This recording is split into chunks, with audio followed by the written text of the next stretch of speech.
kembali. Nih, kita akan mulai ibadah komisi dewasa pada malam hari ini. Meskipun hanya secara online, kami percaya Bapak Ibu semuanya dalam keadaan sehat. Kita akan awali kebaktian malam ini dengan menyanyikan lagu Mulia, Mulia, Mulia.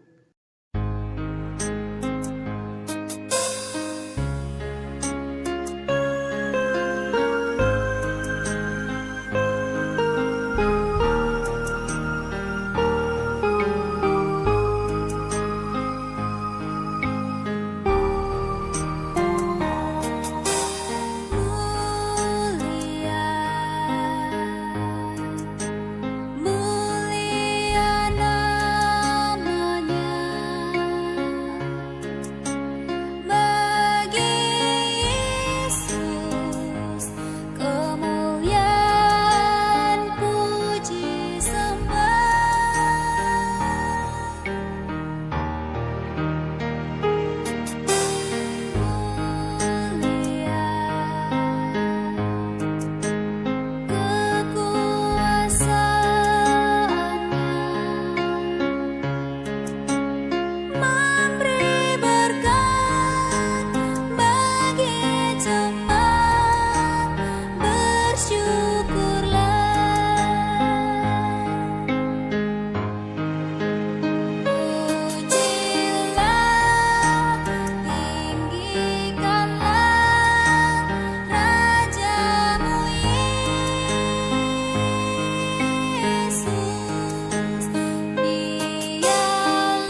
Sebelum kita merenungkan firman Tuhan, kita akan sama-sama berdoa.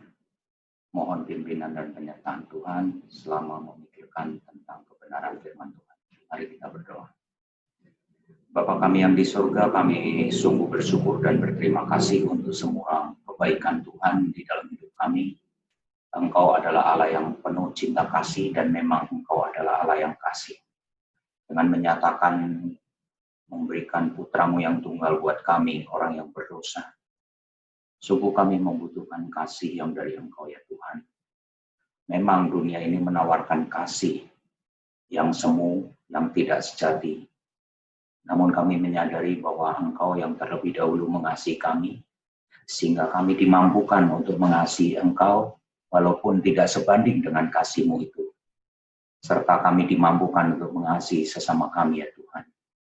Tolong kami ya Tuhan di dalam perenungan ini, biarlah Roh-Mu yang kudus memimpin kami, menyertai kami, membuka mata hati kami, agar firman-Mu itu betul-betul menjadi materai di dalam hidup kami, dan menjadi penuntun di dalam langkah demi langkah hidup kami, dan pedoman di dalam kehidupan kami, pribadi lepas pribadi, khususnya yang sama-sama akan memikirkan dan merenungkan kebenaran-Mu melalui firman-Mu pada persekutuan Komisi Dewasa pada sore hari ini. Terima kasih ya Tuhan, kami mohon pimpinan Roh Kudus untuk mengurapi setiap kami yang bicara maupun yang mendengarkannya. Di dalam nama Tuhan Yesus Kristus, kami sudah berdoa dan memohon. Amin. Bapak Ibu, kita akan sama-sama merenungkan bagaimana cinta kasih Allah yang dinyatakan kepada kita, dan Komisi Dewasa memberikan tema kepada saya, sekali lagi tentang kasih Allah.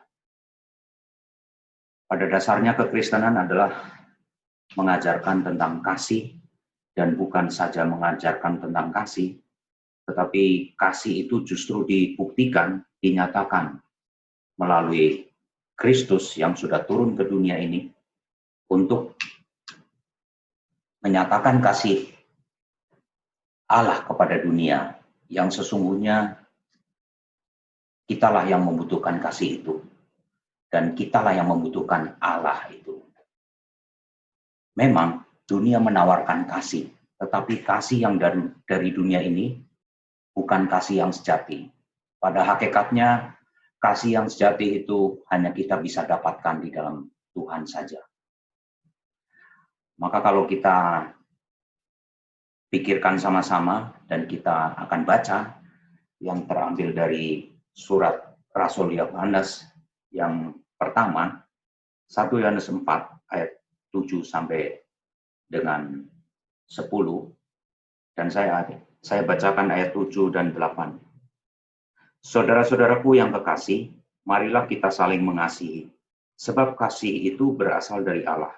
Dan setiap orang yang mengasihi, lahir dari Allah dan mengenal Allah. Barang siapa tidak mengasihi, ia tidak mengenal Allah, sebab Allah adalah kasih. Jadi dijelaskan oleh Rasul Yohanes, Rasul yang paling muda, yang dipilih dan ditunjuk oleh Tuhan Yesus. Dan Rasul Yohanes ini memberikan satu pedoman dan motivasi untuk mempersatukan umat di dalam kasih yang berasal dari Allah. Kenapa saya katakan kasih yang berasal dari Allah? Karena pada dasarnya dunia ini juga menawarkan kasih yang punya corak tersendiri, yang mungkin berbeda, dan yang bersifat relatif. Tetapi kalau kasih dari Allah, itu sifatnya mutlak, dan di situ adalah kebenaran. Jadi kasih dan kebenaran tidak mungkin dipisahkan sebagai atribut Allah di dalam kehidupan Tuhan Yesus Kristus. Namun kasih yang dunia tawarkan sama sekali berbeda dengan kasih yang kita terima dari Tuhan. Karena dikatakan di sini, Rasul Yohanes hendak mempersatukan yang tadi saya katakan, yang mempersatukan umat Allah, dan mendapatkan kasih itu yang bersumber dari Allah, sebagai penggerak kasih, pemelihara kasih, dan kasih sejati hanya kita didapatkan dari Allah itu sendiri. Karena pada dasarnya setiap umat manusia adalah punya hati nurani untuk memiliki belas kasihan kepada sesamanya, kepedulian. Namun, setiap umat Allah pada khususnya harus memiliki tabiat atau corak yang kasih yang berasal dari Allah. Sebagaimana Galatia 5 ayat 22 di situ dikatakan salah satu buah roh adalah kasih. Dan kasih yang Allah tawarkan adalah kasih agape. Lain dengan kasih yang dunia tawarkan. Karena kasih yang dunia tawarkan bersifat egosentris, bersifat atas maunya sendiri. Makanya ada satu kisah yang saya baca di Wahyu pasal 2. Di situ dikasih contoh sebagai jemaat Efesus. Jemaat Efesus itu di dalam kehidupan berjemaatnya, pelayanannya itu luar biasa. Dia memiliki satu pelayanan yang rajin, bekerja dengan rajin dan giat. Dia memiliki satu pelayanan yang luar biasa, sampai bekerja dengan keras. Bahkan memiliki satu pengajaran yang bisa membedakan antara ajaran yang sejati dengan ajaran palsu.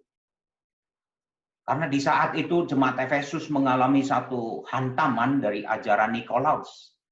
Dan Nikolaus mengajarkan bahwa ajaran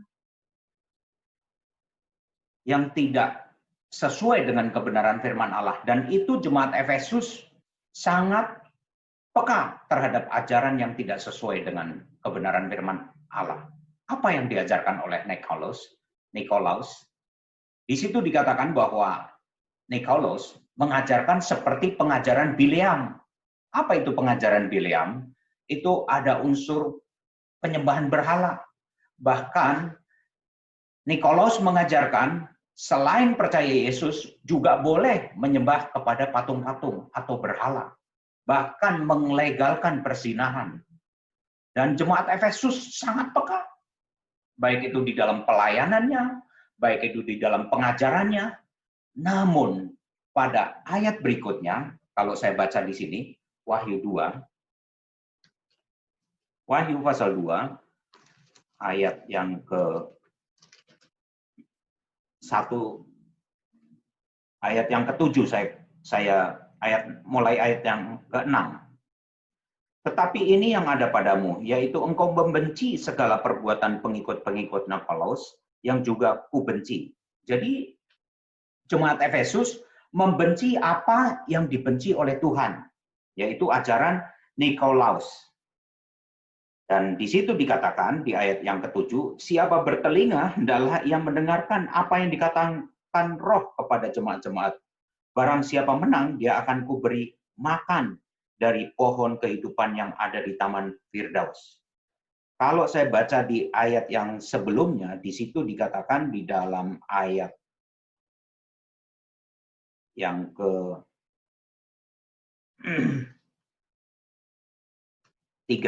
Dan engkau tetap sabar dan menderita oleh karena namaku. Dan engkau tidak mengenal lelah dalam bekerja yang tadi saya katakan. Dalam kesabaran dia memiliki luar biasa. Namun ada ayat yang keempat yang sangat ditekankan oleh Tuhan Yesus sendiri.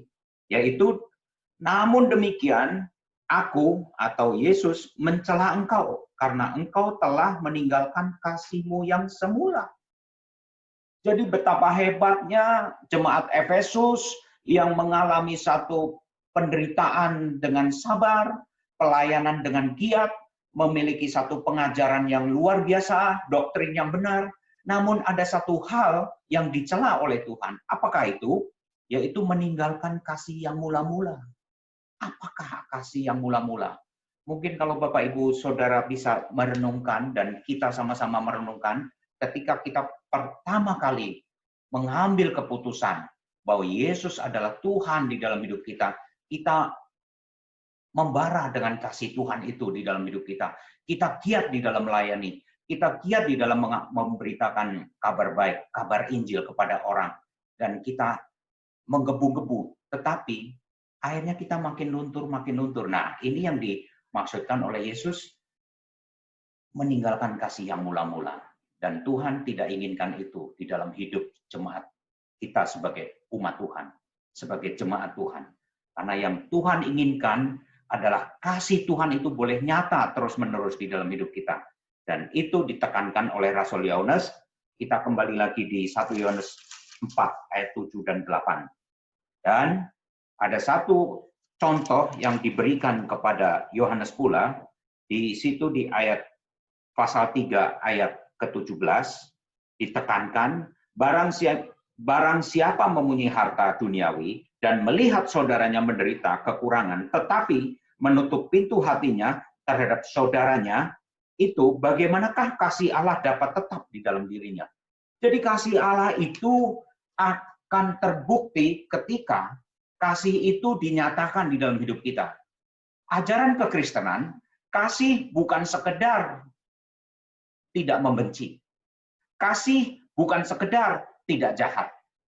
Kasih bukan sekedar perasaan. Kasih bukan sekedar keinginan dan kemauannya sendiri. Itu bukan ajaran kekristenan yang sejati yang dari Alkitab. Karena dikatakan oleh Yesus Kristus, aku menasihatkan kamu, barang siapa mengasihi musuh, dia adalah muridku. Kasihilah sesamamu manusia. Itu lumrah, wajar. Kalau kita baik terhadap orang yang baik, itu sesuatu yang lumrah, itu sesuatu yang wajar. Tetapi kalau kita sekalipun dimusuhin, tetapi kita tetap memiliki kasih, itu yang Tuhan Yesus ajarkan, dan itu yang Tuhan mau di dalam hidup kita. Sulit, memang sulit. Sampai jemaat Efesus masih kurang apa?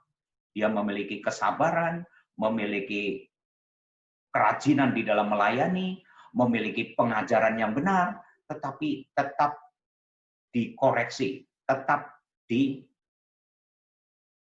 oleh Tuhan. Dan itu yang dibuktikan di jemaat Efesus.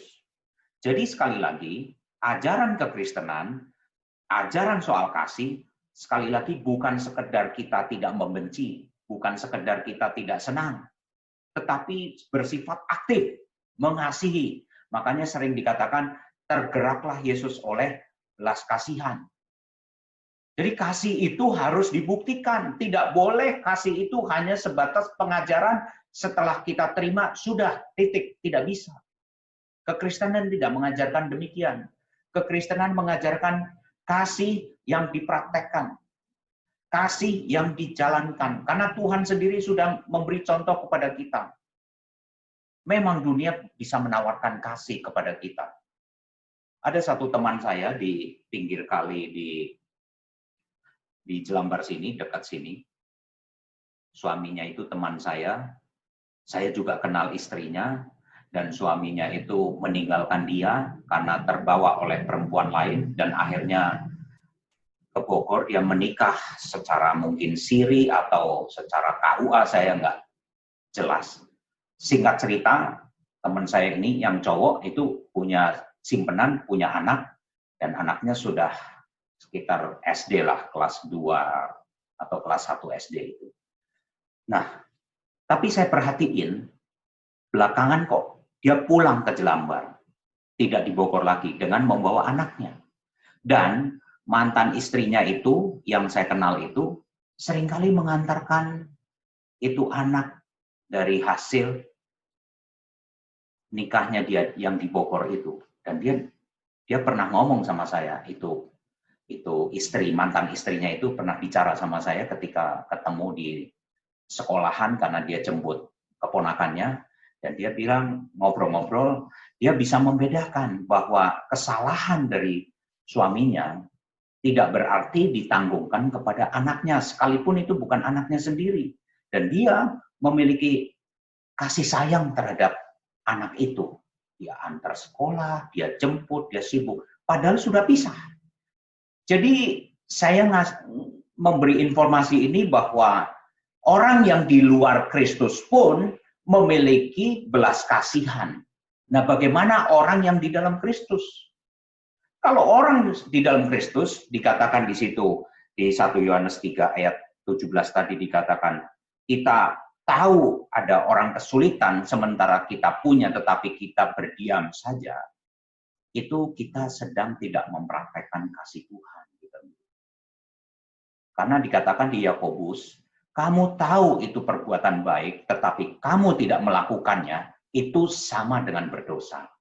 Jadi kasih yang Tuhan ajarkan di dalam kekristenan, di dalam kebenaran Alkitab, adalah kasih yang sifatnya aktif, proaktif. Bukan kasih, ya saya kan tidak jahat, saya kan tidak nyakitin orang, saya kan tidak mengecewakan orang, saya tidak membenci orang, saya tidak memusuhi orang. Cukup kan? Itu sudah cukup baik, betul. Itu nggak salah. Tetapi lebih dari itu yang Tuhan mau di dalam hidup kita. Kita baca selanjutnya ayat ke-9. Ayat ke-9 dikatakan di sini, dalam hal inilah kasih Allah dinyatakan di tengah-tengah kita, yaitu bahwa Allah telah mengutus anaknya yang tunggal di dalam dunia, supaya kita hidup olehnya. 10. Inilah kasih itu, bukan kita yang telah mengasihi Allah, tetapi Allah yang telah mengasihi kita dan yang telah mengutus anaknya sebagai pendamaian bagi dosa-dosa kita. Di situ disebutkan bahwa kasih sudah dibuktikan oleh Allah sendiri. Kasih sudah ditinggalkan satu teladan kepada kita, setiap umatnya. Dan dikatakan, barang siapa mengenal Allah, dia harus memiliki kasih. Bahkan dikatakan di situ, siapapun yang memiliki kasih yang dari Allah, lahir dari Allah. Jadi kita jelas sumbernya. Sumber kasih itu dari mana kita sudah jelas. Karena dunia sekali lagi menawarkan, karena setiap agama pasti memberikan satu ajaran untuk supaya saling mengasihi, bukan saling membenci, bukan saling bermusuhan, bukan saling membunuh, bukan saling jahat. Setiap agama, agama apapun pasti, bahkan aliran kepercayaan sekalipun, itu pasti mengajarkan kebaikan. Jangan jahat, jangan nyakitin, dan jangan segala macam.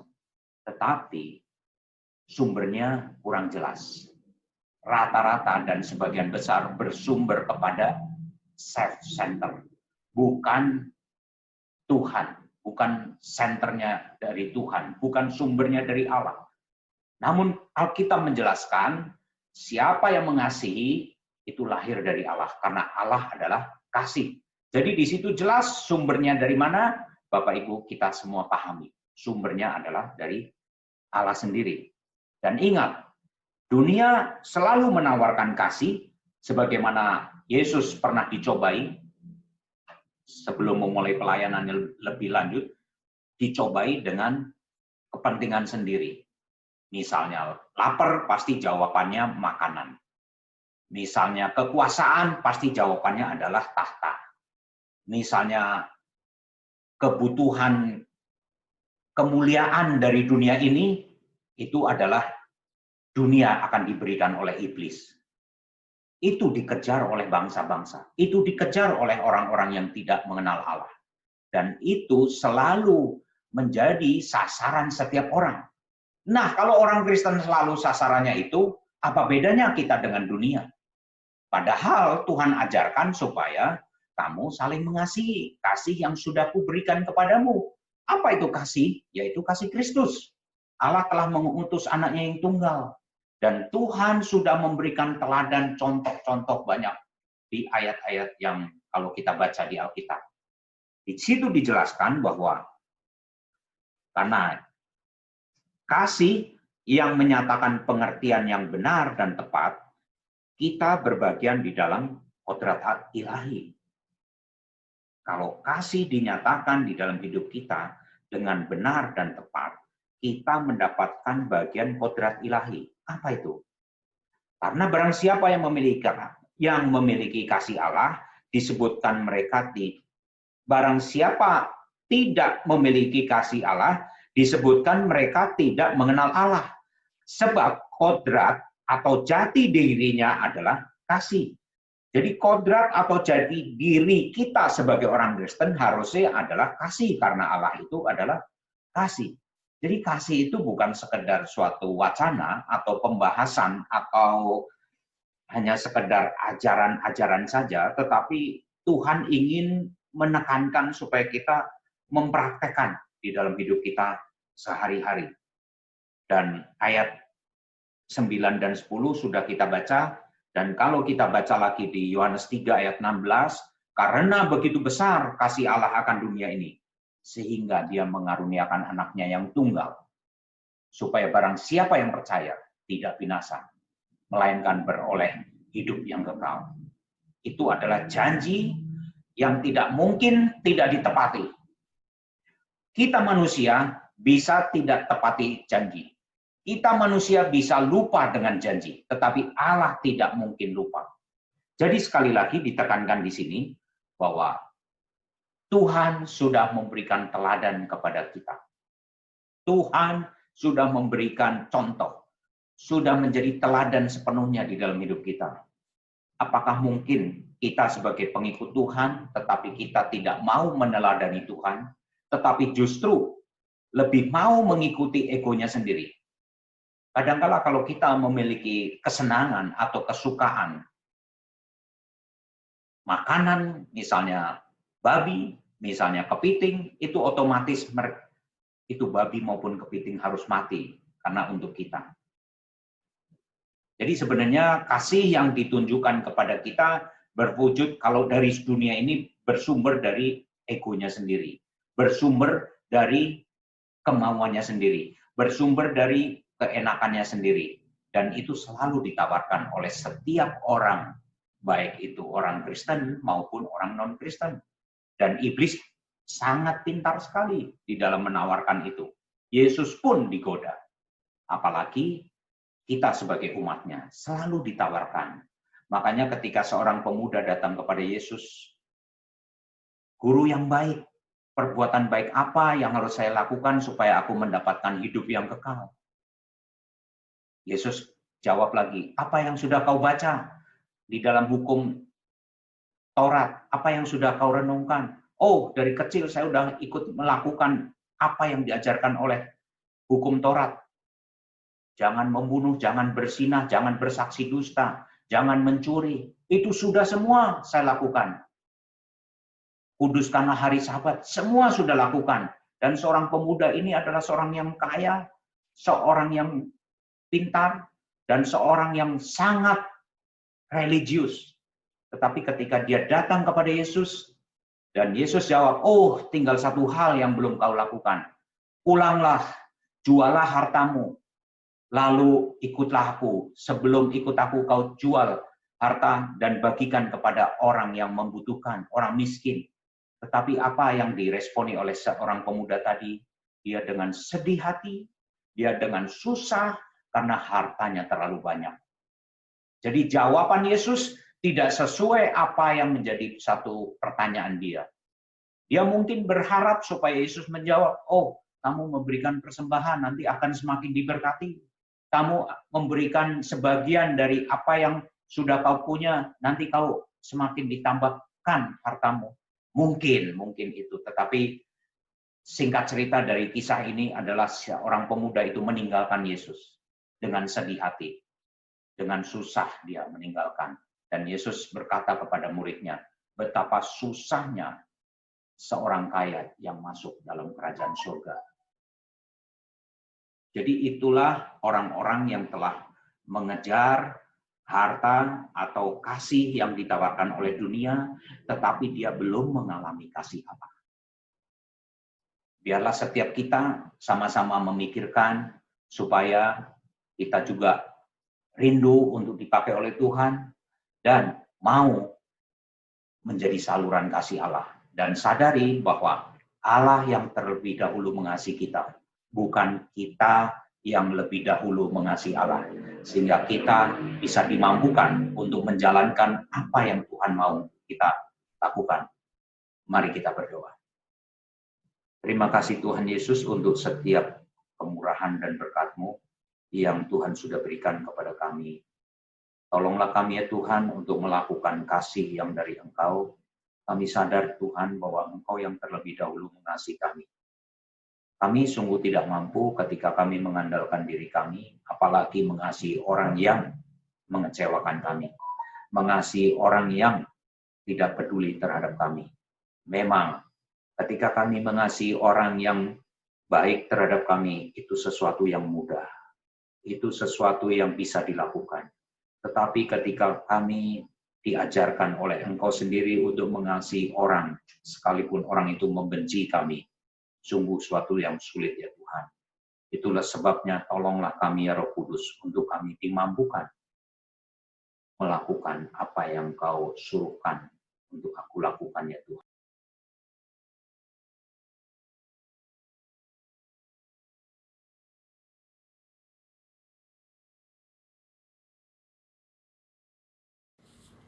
Bapa di dalam surga, Tuhan kami Yesus Kristus, kami datang padamu Tuhan.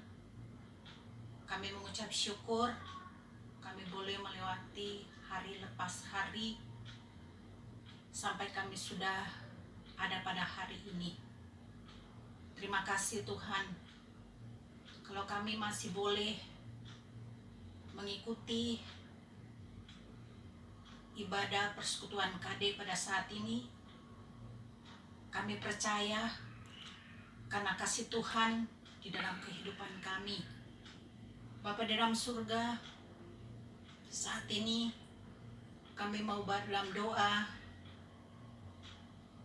Kami bersyukur Tuhan kalau kami boleh diberi kesempatan mengambil bagian juga berserta teman-teman kami di dalam persekutuan KD ini. Biarlah Engkau memberkati kami supaya pelayanan kami boleh menjadi dupa harum di hadapan Tuhan. Berkati juga Tuhan firman Tuhan yang kami sudah dengar. Biarlah apa yang kami dengar boleh menambah kekuatan kami dan boleh senantiasa kami lakukan di dalam perjalanan kehidupan kami. Bapa di dalam surga, berkati juga Pak Budi yang sudah menyampaikan firman Tuhan. Biarlah Engkau berikan kekuatan, kesehatan baik Pak Budi maupun keluarganya. Tuhan berkati usahanya, Tuhan berkati pelayanannya di dalam membawakan firman Tuhan supaya banyak orang ya Tuhan mengenal Tuhan di dalam kehidupan mereka. Bapa dalam surga, kami dalam doa pendeta kami Bu Yerusa, biarlah Tuhan boleh menyertai, memberikan kekuatan dan kesehatan baik Ibu Pendeta Maria maupun keluarganya. Tuhan berkati pelayanannya Tuhan. Biarlah sapaan firman Tuhan di setiap kami baca dan dengar boleh senantiasa menambah kekuatan iman percaya kami, dan boleh kiranya Tuhan iman kami semakin bertumbuh di dalam Engkau. Bapa dalam surga, berkati juga Tuhan sepersekutuan kami GKI Pakuwon, dimanapun berada Tuhan, Engkau lawat satu persatu Tuhan. Engkau memberkati, Engkau memberikan kekuatan, Engkau memberikan kesehatan, dan Engkau kena Tuhan melawat juga setiap kami semua yang terkena dampak COVID-19 ini. Tuhan boleh menolong, Tuhan kira Tuhan menolong kami semua di setiap kesulitan kami, baik di dalam mencari nafkah, juga di dalam kami membuka usaha kami, ataupun kira Tuhan baru mau membuka usaha kami. Tuhan tolong kami, Tuhan yang tahu kesulitan kami, Tuhan juga yang tahu setiap pergumulan kami. Tolonglah kami Tuhan, berikan jalan keluar yang terbaik, supaya senantiasa kami juga boleh teratasi setiap kesulitan di dalam kehidupan kami. Bapa di dalam surga, tolong juga Tuhan yang mengalami kelemahan tubuh, Tuhan tolong kuatkan, juga yang mengalami sakit, Tuhan yang sembuhkan, juga yang mengalami Tuhan kedukaan, Tuhan yang mengirim roh penolong, penghibur, dan mengirim kekuatan yang berasal daripada-Mu Bapa. Bapa di dalam surga, kami mau serahkan seluruh keberadaan hidup kami, karena Engkau yang tahu segala kesulitan kami ya Tuhan. Engkau yang tahu segala kebutuhan kami. Kami percaya Tuhan tidak pernah meninggalkan kami. Kami percaya kasih-Mu selalu ada di dalam kehidupan kami, sehingga kiranya Tuhan kami boleh, apapun yang kami hadapi saat ini, kami boleh mengalami kesukacitaan yang berasal daripada Tuhan. Bapa di dalam surga, berkati juga Tuhan pemerintahan kami, Bapak Presiden Joko Widodo, berikan dia kekuatan dan kesehatan. Tuhan juga yang memberikan hikmat di dalam kepemimpinannya. Biarlah Tuhan menolong setiap kena Tuhan kepemerintahannya, serta menteri yang ada. Biarlah Tuhan boleh menolong supaya senantiasa kabinet yang ada juga Tuhan memberikan mereka kesatuan, memberikan hikmat bagi mereka Tuhan, untuk dapat menyelesaikan setiap persoalan yang bangsa dan negara kami hadapi pada saat ini. Tolong ya Tuhan, turut campur tangan semuanya, supaya senantiasa setiap kesulitan di bangsa dan negara ini boleh teratasi, karena Tuhan Yesus yang turut campur tangan. Begitu juga Tuhan yang sudah dipercayakan menangani kesehatan, khususnya pandemi COVID-19 ini, gugus tugas yang menangani, biarlah Tuhan boleh turut campur tangan supaya mereka dapat melakukan yang terbaik di dalam penanganan pandemi COVID-19 ini, supaya senantiasa pandemi COVID-19 ini boleh senantiasa dapat teratasi. Baiklah Tuhan, dokter maupun ya Tuhan perawat yang menangani semuanya, Tuhan yang turut campur tangan supaya pandemi COVID-19 ini boleh senantiasa teratasi dan boleh kena Tuhan berlalu di bangsa dan negara kami ini. Tuhan, inilah doa kami.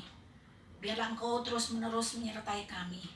Apapun yang terjadi di dalam kehidupan kami percaya Engkau tidak pernah tinggalkan kami, melainkan kami selalu dikuatkan dan kami senantiasa boleh dituntun melewati pandemi COVID-19 ini. Tuhan, inilah doa kami. Kami mau serahkan doa sembahyang kami. Dalam nama Tuhan Yesus kami berdoa. Amin.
Untuk mengakhiri ibadah malam hari ini, kita akan nyanyikan lagu Dalam Yesus Kita Bersaudara.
suka surga yang bakal.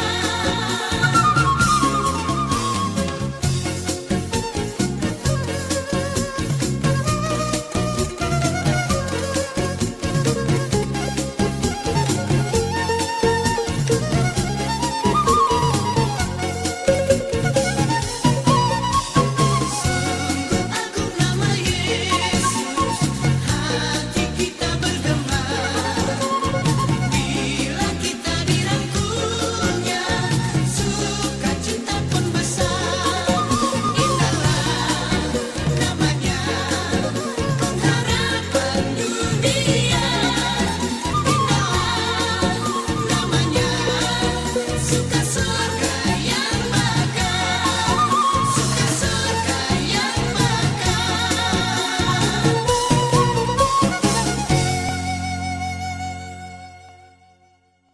Doa. Bapa di surga, kembali Tuhan kami boleh mengucap syukur dan terima kasih karena kasih-Mu Tuhan, sehingga ibadah kami sudah berakhir Tuhan. Kami percaya firman yang sudah kami dengar pada malam ini Tuhan boleh menerima kehidupan kami. Bapa, terima kasih.